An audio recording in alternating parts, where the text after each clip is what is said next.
with you guys again today for another episode of our Savior Sunday series. I have really been enjoying this, and today we're going to bring in another one of our Prima princesses, and we're going to work with her today. Now, the princess that I'm bringing in today is Gabrielle, and I just love this image. I mean, I'm loving all of these images. They are huge. They are wonderful to color.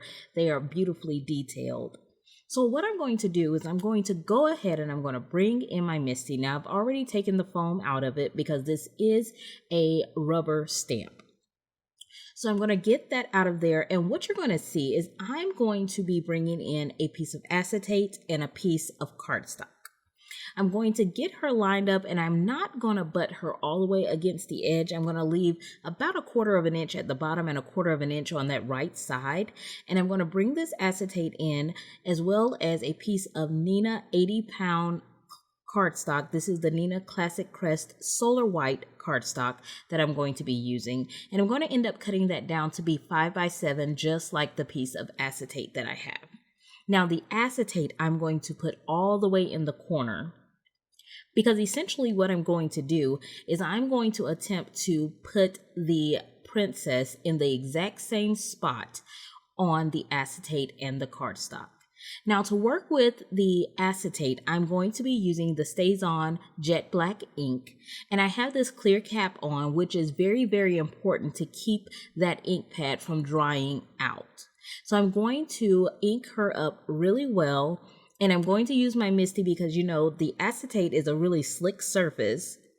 So I am going to ink that up, and then I'm going to come back. Now, it inks up beautifully on the first try, as you guys are going to see, but I do end up inking it twice just because it is a habit for me at this point. I have a habit of inking them up, but you can see this came out beautifully on the first try. So I'm going to remove the acetate piece, lining it up with that cardstock piece, and I'm going to clean off my stamp, and then I'm going to stamp that princess in the exact same spot. For the card that we're making today, it is going to be really important that this step is done correctly. Now, I'm going to use my Momento Tuxedo Black ink for this piece because I will be doing some alcohol marker coloring. And again, it's stamped out beautifully. I got crisp lines. This image is just amazing. I'm going to line it up, and as you can see, we got a perfect stamping and they stayed in place. So we have those two images that are lined up exactly the way that I want them to be. So the next thing that we're going to do is we're going to move into our coloring. Now, I did leave the coloring in, but you know that this is a big image, so it is sped up very, very fast. So as I am coloring, I just wanted to encourage you guys to stick around to the end of the video because I have a little something that I would like to share with you guys. So please make sure that you stick around. I am really excited to share a little bit of information, and so I wanted to build the suspense for you guys. I'm building it up, so stick around until the end. Don't fast forward. Watch the whole video. Yeah, I'm talking to you. Just kidding. At any rate, yes, so please stick around to the end. I have some news for you guys. I hope that you guys are as excited about it as I am, and I will be looking forward to talking to you guys in the comments about it. So as you guys can see, I brought in a 5-color blend for my facial features, and I started out with my lightest color, and I'm going to build up. I'm going lightest to darkest, and then I will come back darkest back to lightest. And what you're going to see is when I'm coloring my princess, the first time I'm very conservative. I don't even end up coloring in the entire image or making my darker shadows as thick as they will be. It's just kind of a mapping for me to get an idea of what that image is going to look like. I will finish saturating her skin with my lightest skin tone. Then I will go back through from darkest to lightest and actually thicken up those places, giving some really good shadows and highlights in order to make this image pop. Now, she has a lot of places where she has shadows. all of those flowers that are sitting in front of her and over across her arms are going to cast a shadow. Her hair is casting a shadow. Her hand over top of her other hand is casting a shadow. So all of those places will be a little darker as we get started with our image. And so what I'm doing is initially I'm just going in to ensure that I have all of those shadows put in the right places. And inevitably, when I'm doing this, I will miss a spot. And so that's why I am pretty conservative my first time. And I'm still getting my feet wet and getting really comfortable with my alcohol marker coloring. So I try to take my time. I timed myself when I was doing this image, and at the rate that I was coloring, it took me about an hour and 27 minutes to color her up. So that is the reason that I had to speed it up pretty significantly for me to keep it all in for you guys. I know that many of you enjoy the coloring, and I know for myself, I really enjoy seeing the coloring when I'm watching videos as well. So I wanted to make sure that I kept that in there. And so as you guys can see, I'm kind of working my way back down now. And this is going to be where I'm kind of going in and increasing that color a little bit. I'm not going all the way back out. But when I come back through, that's where you will see me start to thicken up those shadows, getting more comfortable with those scarier dark colors, because, I didn't want to just plop it down to begin with and then not have it where I want it to be and not have the ability to take it away. So that's one of the reasons why I start out kind of conservative. That's the best way to put it. So I hope you guys are having an amazing Father's Day. For you ladies, I hope that you have the ability to cater and love on the guys in your life. I hope that you guys are being catered and loved on. The weekend has been filled with that in our home. On Friday, we ordered in and had my husband's favorite meal and started out with gifts for him. Saturday, he woke up to gifts, a day of being catered to, breakfast and dinner made, and we plan to do the exact same thing today. So in our home, we try to make it a full weekend, and I'm always trying to outdo him because he does a pretty awesome job each year for Mother's Day. So I have to try to one up him. It's kind of a running joke in our house. Our kids love to see what we are going to come up with. I find it funny that even though my children are older now, they still expect me to do it all. They don't really put in a lot of effort. It's just like mom's got it, right? Yeah, that's how my 16 and 18-year-old look at it. Like, but mom, I knew you would have it done, so it's okay. And I guess it is okay. That's the way that life goes here. So as you guys can see, I have gone in and I put in my highlight color in the rest of the places, and now I'm going back through, and this is where I'm getting a little bolder with the amount of color that I am laying down. This is where I'm going in and saying, okay, I can see where I want everything to be. I know that I want there to be places where it looks like, for example, those flowers are popped away from her chest. Like, I want to see the shadowing that it causes. I want to see the shadows that her hair draping over her shoulder and around her neck. I want to see what that's causing, where her hand is over the top of her other hand, tucked in over underneath the flowers. I want to see all of those shadows. And I really enjoyed it. I thought that this came out really well, and I love these princesses. To me, they are great practice pieces. And I first started with doing a lot of these coloring images like this when I started my Kit and Clowder classes. So those images come in digital, so I was always able to make my stamps a lot bigger. And whenever I would make them, I would create one that was an 8x10, and then I would do another sheet that had 4 images on the sheet. So my initial practice when I was going through my class, I would practice on an 8x10 sheet of paper. So coloring up the princesses, which most of them fit or exceed a 5x7 sheet of paper, makes me feel right at home with how I do with my Kit and Clowder classes. And guys, remember, I have all of Alyce's information linked down below. If you are interested in the Kitten Clowder classes, please click on that. Let her know that I sent you, and you can get $5 off your class. Just send her an email, and that information is also listed below. So I hope that you guys enjoy the coloring as much as I do. I really find it to be extremely relaxing. So we have gotten to the point where we are done with her skin, and now we're moving to her hair. Now with her hair, we start out with our darkest color. And what I'm doing again is I'm going in and I am looking for the places where I can completely see that there are shadows.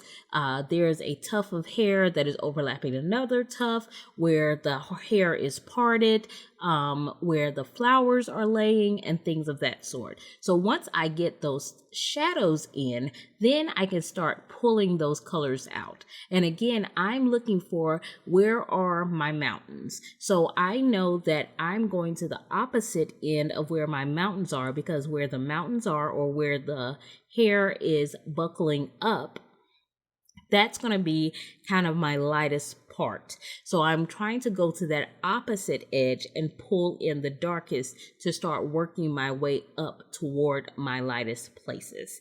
And the reason that I start with my darkest and come out to my lightest is because we want to maintain a lot of our flick marks, which is a little something that I got from watching Kelly Latavola and Courtney Krieber. Those are my two colorists that I watch a lot in regards to YouTube videos. And so I have gotten that little tidbit from them.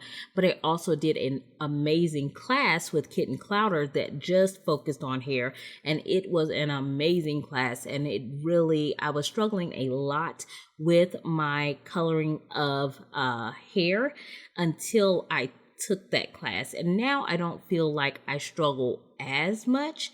I still have some times and some types of hair that cause me a little bit of a struggle, but nothing like it was when I initially started. And that's one of the things that I love, is to have the ability to see my progress as I go through and continue to practice. Practice makes progress. So if you are intimidated, or you don't know whether you can, or you don't know where to start, I just want to encourage you to just pick it up. So today, you guys know that I've been enjoying these Savior Sunday series. I started last week with doing Romans, and I initially intended to complete that chapter of Romans, and we will, but I had to do a break-in because when I was making this card, I had a special person in mind who really needed some encouragement. And so this week, I decided that I was going to focus on the book of Matthew, chapter 11, verses 28 through 30. And this is because I was kind of thinking of sympathy and being able to show someone that there are places in the Bible that even speak to our most difficult times that we go through in our lives. No matter what you're going through, there is always a word that you can find that will help you through it. So, for this situation, I thought this Matthew 11, verse 28 through 30, which says, "Come to me, all who are weary and burdened, and I will give you rest. Take my yoke upon you and learn from me, for I am gentle and humble in heart, and you will find rest for your soul. For my yoke is easy and my burden is light." And so for me, that just encourages people that when you're going through very difficult times in your life, that is the time that you lean on your faith. That is your time that you allow yourself to be vulnerable and either in your faith walk looking to your higher power to help you through those situations, or the individuals that have been placed in your life to help you through those situations. We don't have to go through things alone. And I think that there are so many times that we worry about being vulnerable to people. We worry about how us sharing information may impact us, where it's going to go. But sometimes we have to really just be sincere and think about why that person came into our lives and what's their purpose, and find those people in our lives that are there to be our comfort in the times that we are going through difficult times, and allow them to be that. So you guys, I am sorry, getting off the soapbox and going back to the coloring. I did want to do a blue-green combination for my leaves. And so I used the blue-green and I just glazed over it with that YG11 to give it more of a green tone. And I really liked the way that that came out. I wasn't wanting anything stark green. I was looking for something a little bit more happy, elegant, whimsical. I don't know what I was looking for, but it came to me and it fit the bill.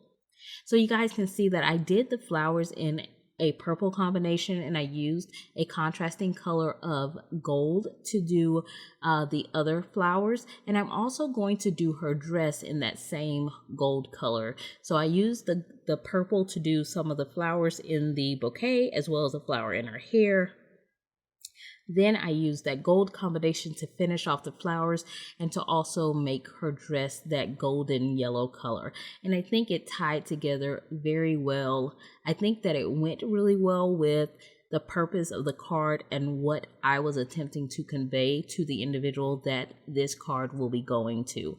So I would love to know what you guys think in regards to how this all came together. You know, sometimes I don't have a plan in mind when I start on a card. I have a rough draft. That's what I call it. Kind of a vision or a thought will come to me, and I will sit down and I just start pulling at things. And then most times I feel like it comes together pretty well. There are times that I feel like I could have made some different choices, or things didn't flow exactly the way that I wanted it to. But for the most part, I think that it comes together okay, or good enough for me. And so as you can see, I went in the first time with my colors, and now I'm going back in again, and I'm using the lines that have been illustrated already to put in my darkest places in the dress, and then pulling that out on either side, going into my lighter colors, and then finishing that off with that Y04, which is the actual lightest color of this image. Now for this part, I will not be cutting this panel down at all. It will stay at a 5x7. Now I'm going to bring in some of my jelly roll pens. I have the white, the silver, and the gold. When I was doing my coloring, especially the purple, I just colored white over some of the stamen that are inside the flower, because I knew that I could come back in with my white gel pen and put those back in. I also decided to give her some silver streaks throughout her dress, and I finally decided that I would use that gold jelly roll pen to complete her freckles in her skin. And so this is what we come up with, and I think that it came out pretty nice. And so again, we have this acetate piece that flows right over the top exactly the way that it should. And now I'm going to bring out my sentiment. And so what I did was I had my Cricut cut out the word peace 4 times. Then I had it cut out a shadow layer twice. Now I have the shadow layer in a piece of cardstock, but then I also have a piece of pearlescent vellum, which is from Lawn Fawn, that I am going to place over the top of that. And in order to bring that in, I am going to be using one of my Xyron sticker makers. But before I put the shadow portion on, I'm going to take a piece of the Art Deco vinyl from Cricut, and I'm going to place that over the top of the peace sentiment. I am going to bring in the small Xyron first, and I'm going to place that through the machine, and then I'm just rubbing it because that's how you get the adhesive to start sticking. And I'm going to go ahead and stick that onto that other piece of cardstock. Then I will glue the piece on top of that, and then I will place the Art Deco vinyl over that piece. That will be the final thing that we will do for that portion of the sentiment. And I'm just using a piece of Magic Cover contact paper to take my sentiment from the backing paper to the actual cardstock. And that's what we come up with that piece. Now I also have a shorter sentiment strip that has the actual scripture that I'm going for today, and that is written on some graphics vellum. This is some pearlescent vellum from graphics, and then I have a piece of True Brush cardstock to back that with. So that will complete the sentiment that's going to go on the outside of the card.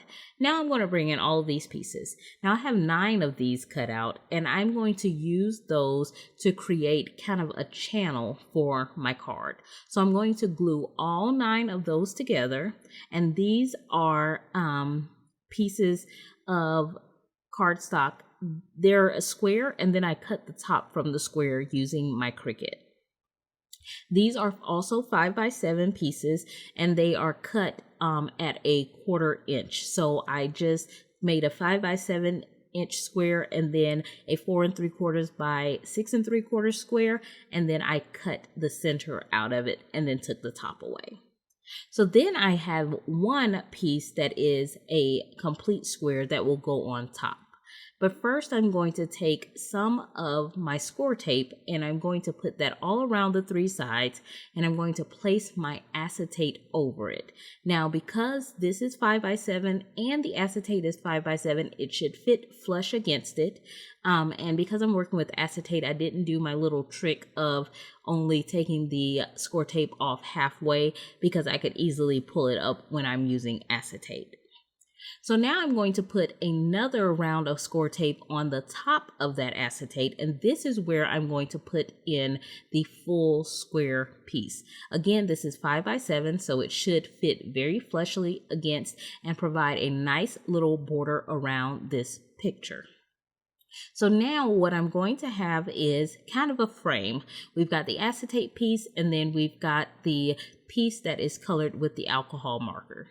So now I'm going to glue the back of the piece that has only 3 sides to the square, and I'm going to align it with the alcohol marker card base.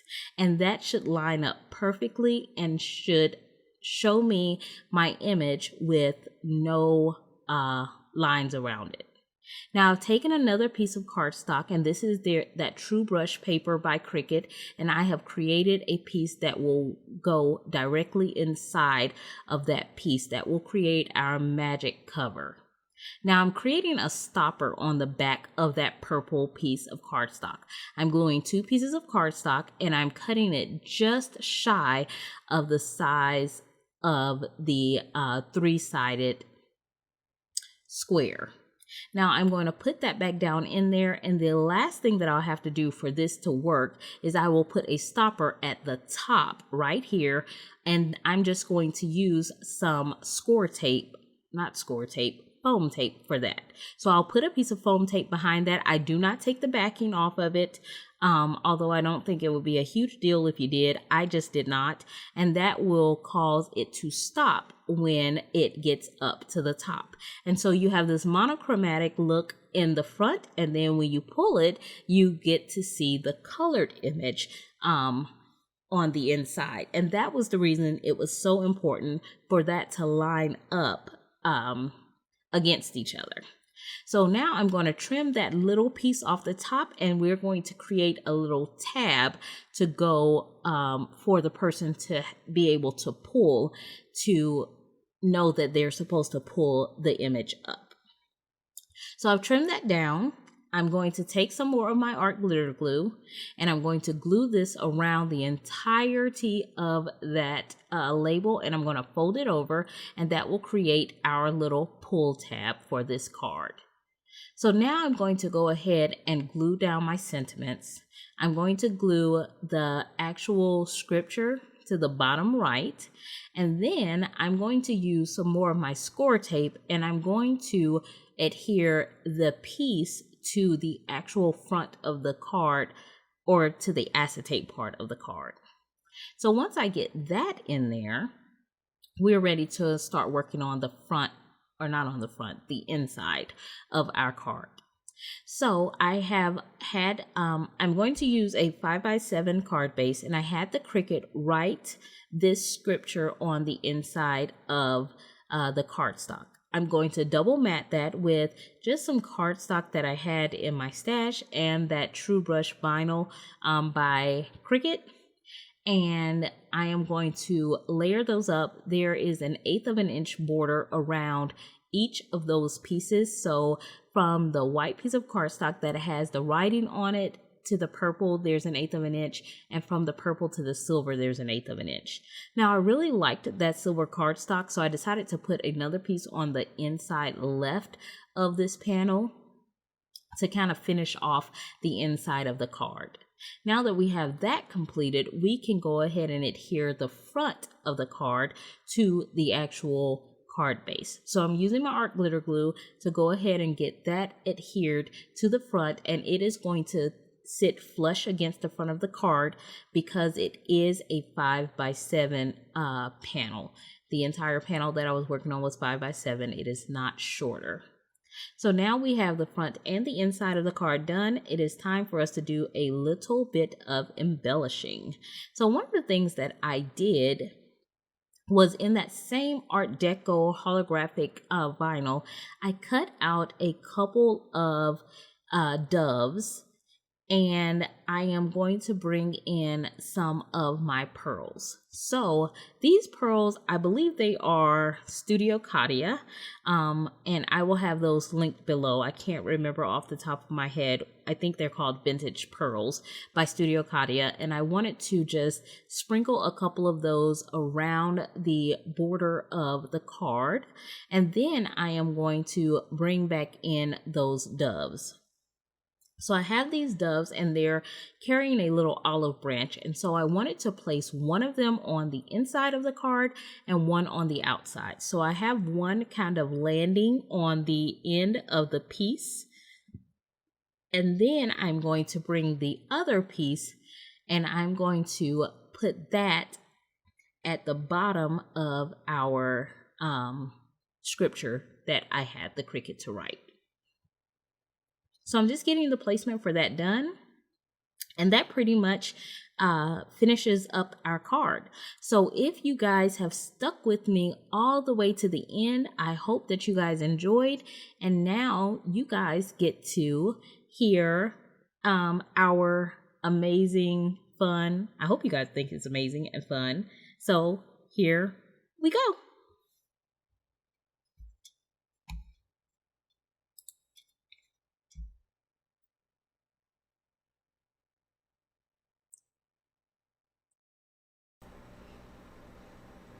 Hello, my crafty friends. Thank you guys so much for staying all the way to the end. So I wanted you guys to stick around because I wanted to let you guys know about a couple of pieces of information, and we don't get to see each other very much. So I wanted to first say thank you guys. Thank you guys so much for being a part of this community with me. Thank you guys so much for everything that you do and all the encouragement. I appreciate you guys more than you're ever going to know. Now, the first thing that I wanted to tell you guys was, if you will remember, a few weeks back, we did a hop, and that hop was called the Anything Goes hop.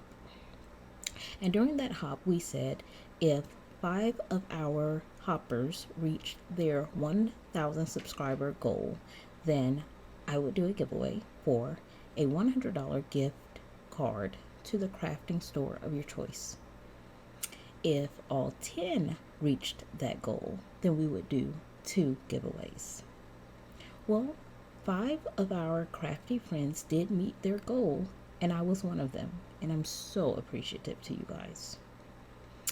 However, the winner of that prize did not claim it, and so luckily for you guys, that means that we get to do another drawing. So in order for you to enter, you simply need to do this thing. I need for you to make sure that you're a current subscriber. Now you want to make sure you click the bell right beside the subscribe button so that you get the notification when the winner is announced, because it will be quick. The second thing that you need to do is you need to leave me a comment. I would like to know, how did you find me? And what is something that you either enjoy seeing on the channel or would like to see on the channel? So 2 things that I'm looking for in your comments. I want to know, 1, how did you find me? And 2, what is something that you like or would like to see on the channel? I will be keeping this open for 24 hours. And on Tuesday, I will be back on a video to announce the winner. Again, the winner will have 7 days to contact me. If the winner doesn't contact me, I guess I'll have to do another drawing. So make sure that you click that bell icon so that you will know when another video is posted. Now, the other thing that I wanted to tell you guys, and I hadn't said anything, and I think it was driving me crazy. Just can't keep things from you guys. In a couple of weeks, beginning the last Saturday in July, there will be 5 weeks of videos and 5 weeks of giveaways to celebrate my 1,000 subscribers. I'm going to do a reverse hop. I am going to hop onto several different channels. It will be super fun, and I'm pretty sure there are people that you already know. So you'll have to hop along with me, and every week you'll have a chance to win a prize that will be valued at $100. So that's 5 weeks, 5 prizes for me to say thank you guys for helping me reach my first goal. And I am so sure that we're going to have many more giveaways and prizes to come, because we're growing all over the place. Our Instagram is growing, our Facebook is growing, so make sure you're over there looking out, because there will be much more that's coming. I hope you guys are having a great crafty day. I hope that Father's Day is going great for you ladies out there. I hope that you're catering to those guys who make crafting such a pleasure for us. And for you guys, I hope that you're being catered to. All right, I will see you guys really, really soon in the next video. I hope you guys have a wonderful rest of your weekend, and I love you to the moon and back. Bye-bye.